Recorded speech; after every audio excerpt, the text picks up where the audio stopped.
Fury of Firestorm, number 8, written by Ethan Van Sciver and Joe Harris, art by Ethan Van Sciver. The last issue ended with Ronnie being taken captive and then Pozar coming in and killing off a bunch of the captives, but then Ronnie seemingly losing his arm and also some other weird energy stuff. Really unclear. This issue picks up with Pozar still taking out all the other rogue firestorms that are surrounding Ronnie, and Ronnie in his head can hear some voice saying like, hey, can you hear me? You need to focus. And yeah, that's the gist of the eye catch. But then we cut over to Paris, where Jason is currently watching over, I don't know if it has a name, but like the grassy area around the Eiffel Tower, because I guess that they were informed that there's going to be another rogue firestorm attack here very soon. So Jason's watching over it, and he picks up on a energy signature that matches the previous rogue firestorm, and he sees this figure running across the yard. So he goes down, swoops up the person, and we see that it's just a little old harmless lady who happens to have an American flag rolled up that has chemicals smeared on it in a letter Z. And he's like, man, they use this lady as bait, and they just gave her this thing that she didn't know what it was. Gosh darn it. But what that means that the real one's probably here now. And he looks over and he sees this rogue firestorm just running its way over to the Eiffel Tower, to which he's like, all right, well, time to stop this. But then immediately he's blasted out of the air by some other firestorm person, and they start speaking French, and then we see that it is a female one that we saw the picture of last issue, and her name is Firehawk. So yeah, there's that. And then we get a British one as well whose name is Hurricane, and they basically are just like, all right, we're here to take care of rogue firestorms. Are you a rogue firestorm? It's like, no, I'm with Zither. You guys, did you guys not read the files, man? And it's like, all right, well, we're going to use our job. We're going to isolate the signature, whatever. And they get a match on where the rogue firestorm is, and they go off to deal with it, and they basically tell Jason to how about you don't cause any more international incidents, Kay? And Jason's like, oh, this sucks. So go back to Pozar. He's still blasting through all the rogue firestorms and very handily beating them. He's not even really breaking a sweat here. But we see more of an image of who's talking to Ronnie in his head, and we see this figure with glasses telling him that he needs to concentrate. Again, not clear who. My guess, Professor Stein, but that's just me.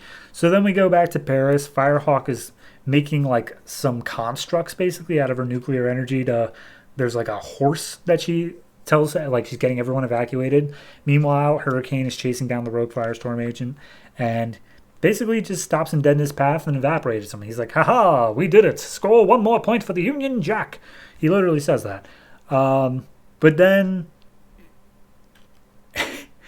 then Jason picks up on another energy signature. And he's like, wait a minute. What if the old lady wasn't a distraction?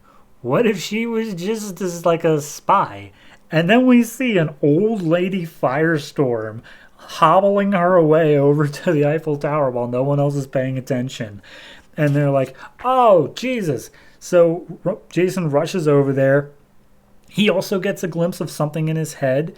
It's it kind of looks like Captain Atom, but firestormy and with a big old circle in his forehead. And he's like, was that Ronnie? What's going on here? Anyway, the lady explodes, starts to take out the Eiffel Tower. Firehawk tries to control the explosion, but ultimately she can't. It gets away from her, and the Eiffel Tower starts collapsing on top of civilians down beneath.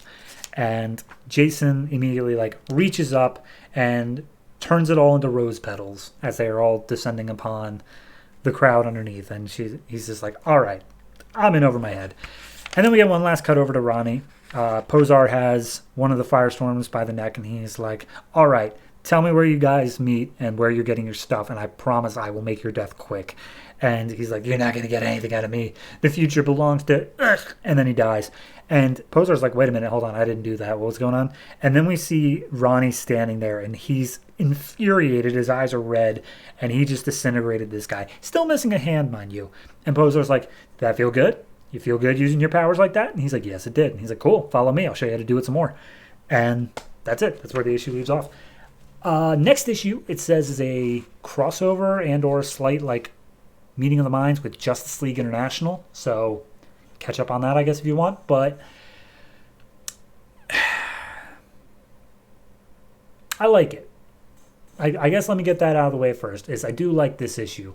But it also kind of feels like the Jason part of the story was there strictly for him to meet the other Firestorms, because at no point in the previous issue did we set up, hey, you're going to Paris because there's another, like, it was totally thought of afterwards, and it's just like, yeah, we just need him to meet up with these other two and show that they're actually competent, they have training, and they're able to do these things, whereas Jason feels a bit in over his head, which is good character development because he's used to being the smartest and best performing guy in the room. So yeah, a little bit there, but I really feel like the Ronnie stuff was pretty set in stone.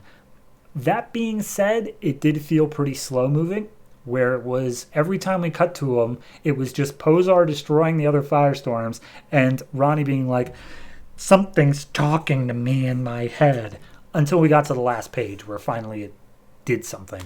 So yeah, this issue kind of felt like each side of the story, Jason and Ronnie, both had one thing they needed to do, but they had to stretch it out over the entire issue. And as such, it felt a little bit lackluster there. But I do like the things that they're doing. They're setting up Jason as reluctantly being part of this bigger Firestorm thing, whereas Ronnie is going through and giving into the dark side, more or less. And I'm sure they'll reunite at some point later down the road, but in terms of diverging storylines, I like both of these equally. So overall, I'm going to go ahead and give this one a 7. I think it's decently enough well done, and the art is pretty fantastic throughout. It's got a stylistic point to it of just an insane amount of detail that I can really appreciate. So yeah, see what happens next issue, and or maybe in the next issue of Justice League International. It's a little bit unclear.